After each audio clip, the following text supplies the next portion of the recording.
حق زما وطنه ملګرو اندرلشک ساحه ده. ای وطندارانو چېرته ستړي اوري؟ تاسو ګورئ ملګرو چې په دې کور کې د انسانانو غږ نه راځي. پیغام دا دی چې دا ساحې ټولې ویجاړې شوي دي. دلته بزې چرګان د کاڼو لاندې شوي دي. دا ساحې دومره تخریب شوي دي چې حد نه لري. تاسو وګورئ چې دا زما د وطن کورونه دي او دا ټول په بشپړه معنا باندې ویجاړ شوي دي او خلک له دې سیمو نه یې کډه کړله.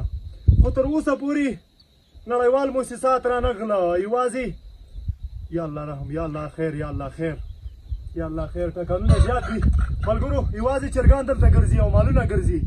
خو تر اوسه پورې دغه د سپو غپا اورېدل کېږي. تر اوسه پورې یوازې موسساتو والا چې راشي عکسونو دپاره راځي. خو نور زما د ولس غږ څوک نه اوري. د دغه کورونو والا کډې کړ دي او تل دي. دې سیمې ته تر اوسه پورې څوک نه دي راغلي. هغه غږ اوچتومه څه چې زما د ولس غږ دی. کاریاب نه چاته ضرورت لري او نه د چا پورې اړه لرمه. یوازې د ولس د قربانۍ لپاره راغلم او دغه کفن مې د دې سر نه مې تړلی دی او د دې ولس نه مې ټوله ځواني جار ده.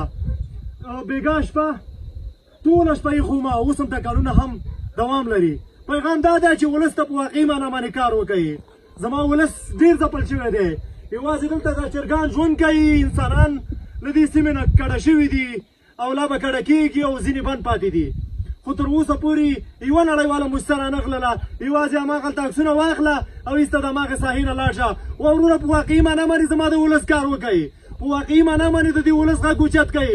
داسې نه ده چې تاسو راشئ د شهرت لپاره یو څو عکسونه واخلئ او بیا لاړ شئ. ما له څوک په دې باندې پیسې نه راکوي. خو پیغام مې دا دی چې د دې ولس حقیقي غږ اوچت کړمه او دنیا ته وښایم چې وروره د ویډیوګانو لپاره مه راځئ. زما ولس سره مرسته وکړئ. مننه.